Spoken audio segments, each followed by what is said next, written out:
Alors dans la vidéo d'hier, je vous expliquais comment rédiger un article, hein, comment faire du bon content marketing en choisissant bien ses cibles et en choisissant bien les thèmes que vous voulez aborder, les thèmes qui les intéressaient. Une fois que vous avez tout ça, c'est parfait, c'est formidable, vous pouvez commencer à écrire. Le problème, c'est qu'il ne faut pas écrire non plus n'importe comment, parce que Google a des exigences en termes de forme de texte. On doit produire des articles, des textes qui sont Google friendly, c'est-à-dire aimés par Google, formatés pour que le moteur puisse y retrouver ses petits. Hein, je rappelle, hein, les analyses sémantiques, etc., etc. Donc là, sans vous faire une liste exhaustive des conditions, je vais quand même vous rappeler quelques points importants hein, que j'aborde dans certaines vidéos que je ne vais pas vous remettre parce qu'il y en a beaucoup. Hein, je vous incite à toutes les regarder de toute façon. On va aborder aujourd'hui plutôt la forme d'un article parfait pour Google. La première chose, c'est que votre page doit être correctement structurée avec des balises HTML correctement complétées. La balise title, la balise description, les balises H1, H2, H3, H4.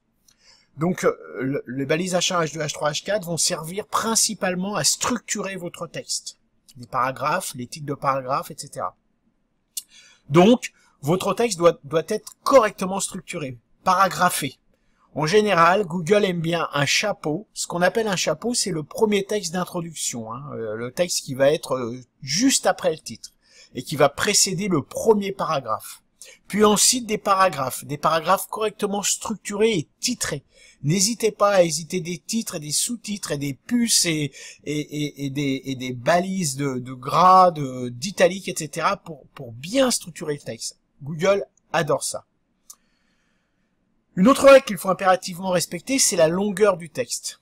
Google dit qu'un texte de 350 à 500 mots est suffisant. Certains plugins vous disent la même chose. En fait, dans les faits, plus c'est long, mieux c'est. Alors, je vous dis pas qu'il faut réécrire l'encyclopédie universelle, mais simplement un texte de 1500 à 2000 mots me paraît être un texte relativement intéressant. Alors pourquoi? Parce que déjà, quand on a 1500 de mots dans un texte, ça veut dire qu'on a des choses à dire. Et la deuxième, c'est toujours ces fameux KPI. On sait qu'en français, il faut à peu près 1 minute pour lire 250 mots. Donc on comprend vite qu'un texte de 1000 mots va peut-être potentiellement nous amener une durée de visite de la page de l'ordre de 4 minutes. Alors comme tout le monde ne lira pas le texte en anglais, en entier, ça va, je dirais, être inférieur à ça, mais ce sera de toute façon toujours plus long que le temps nécessaire pour la lecture d'un texte de 350 pages. L'autre intérêt pour Google d'un texte long, c'est la sémantique. Plus il a d'informations à analyser, plus il est sûr de cibler le mot-clé visé et plus il est sûr de ne pas se tromper. Donc, ça c'est vraiment important, la longueur du texte. Ensuite, faire des liens. Alors, des liens entrants et des liens sortants à l'intérieur et à l'extérieur de votre site. Ça, c'est aussi important. On l'a déjà abordé ou on l'abordera, je ne sais plus, dans une vidéo consacrée au netlinking. Donc voilà. Donc je répète vite fait les grandes règles pour faire un texte Google friendly.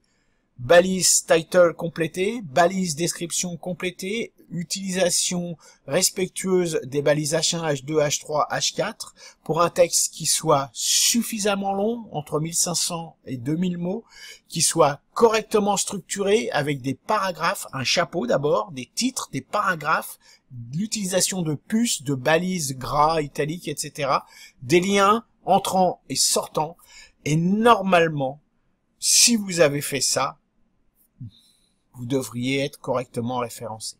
Sur ce, je vous souhaite une bonne journée, tous à vos crayons, et à demain.